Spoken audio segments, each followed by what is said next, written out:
বাংলাদেশের রাজনীতিতে নতুন অধ্যায়। দেশের শীর্ষ নেতৃত্বে দায়িত্বপ্রাপ্ত হলেন অভিজ্ঞ ও পরিচিত মুখগুলো।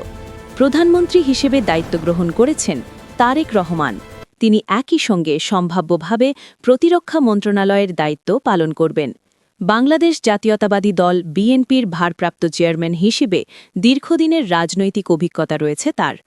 স্থানীয় সরকার, পল্লী উন্নয়ন ও সমবায় মন্ত্রণালয়ের দায়িত্ব দেওয়া হয়েছে মির্জা ফখরুল ইসলাম আলমগীরকে।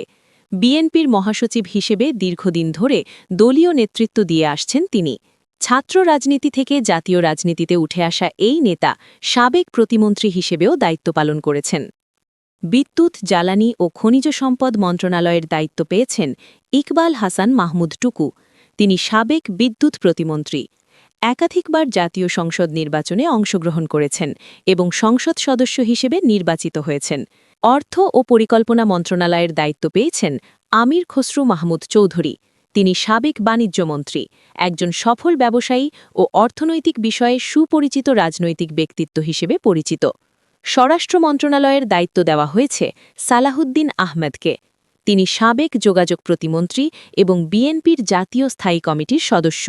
রাষ্ট্রীয় প্রশাসন ও নীতি নির্ধারণে রয়েছে তার দীর্ঘ অভিজ্ঞতা।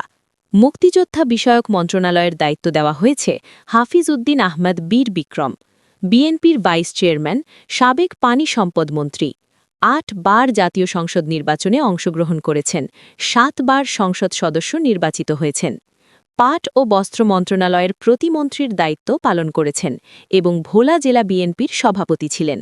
মহিলা, শিশু ও সমাজকল্যাণ মন্ত্রণালয়ের দায়িত্ব পেয়েছেন AZM জাহিদ হোসেন। পেশায় চিকিৎসক, বিএসএমএমইউ এর ইউরোলজি বিভাগের অধ্যাপক ছিলেন তিনি। বিএনপির সাবেক চেয়ারপারসন বেগম খালেদা জিয়ার ব্যক্তিগত চিকিৎসক ছিলেন। তিনি বিএনপির জাতীয় স্থায়ী কমিটির সদস্য এবং ২০২৬ সালে প্রথমবার সংসদ সদস্য নির্বাচিত হয়েছেন। পরিবেশ, বন ও জলবায়ু পরিবর্তন মন্ত্রণালয়ের দায়িত্ব পেয়েছেন Abdul Awal Mintu. Vice chairman, BNP. FBCCI এর সাবেক সভাপতি এবং ন্যাশনাল ব্যাংকের অন্যতম প্রতিষ্ঠাতা। মাল্টি মোড গ্রুপের প্রতিষ্ঠাতা ও চেয়ারম্যান তিনি। ২০২৬ জাতীয় সংসদ নির্বাচনে অংশগ্রহণ করে নির্বাচিত হয়েছেন। ভূমি মন্ত্রণালয়ের দায়িত্ব পেয়েছেন মিজানুর রহমান মিনু। রাজনীতিবিদ এবং ব্যবসায়ী। বিএনপির কেন্দ্রীয় কমিটির ভাইস চেয়ারম্যান।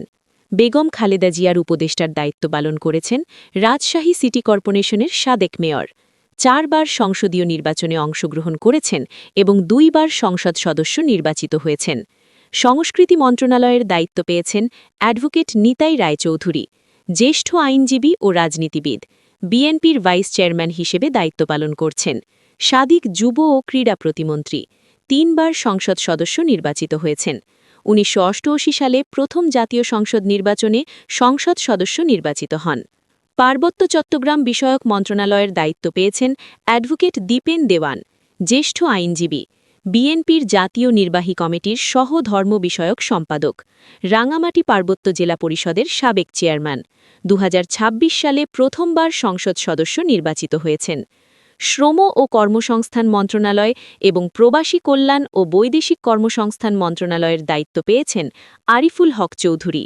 বিএনপির চেয়ারপারসনের উপদেষ্টা কাউন্সিলের সদস্য।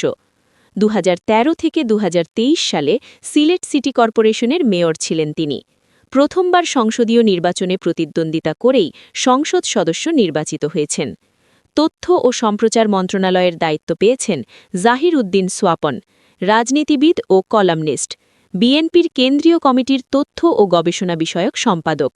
বিএনপি মিডিয়া সেলের অন্যতম গুরুত্বপূর্ণ সদস্য। ২ বার সংসদ সদস্য নির্বাচিত হয়েছেন। পানি সম্পদ মন্ত্রণালয়ের দায়িত্ব পেয়েছেন শাহিদ উদ্দিন চৌধুরী অ্যানি। রাজনীতিবিদ। বিএনপির যুগ্ম মহাসচিব। ৫ বার জাতীয় সংসদ নির্বাচনে অংশগ্রহণ করেছেন এবং ৩ বার সংসদ সদস্য নির্বাচিত হয়েছেন।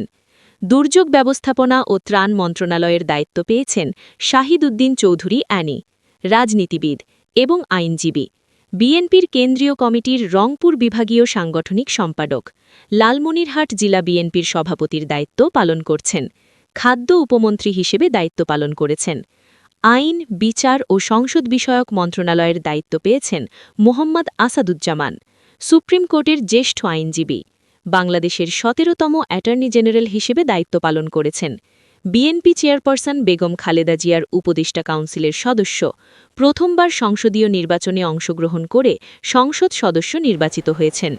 নতুন নেতৃত্বের এই যাত্রায় দেশবাসী প্রত্যাশা করছে সুশাসন, স্থিতিশীলতা এবং উন্নয়নের। সময়ই বলে দেবে এই নেতৃত্ব কতটা সফলভাবে দেশকে এগিয়ে নিতে পারে।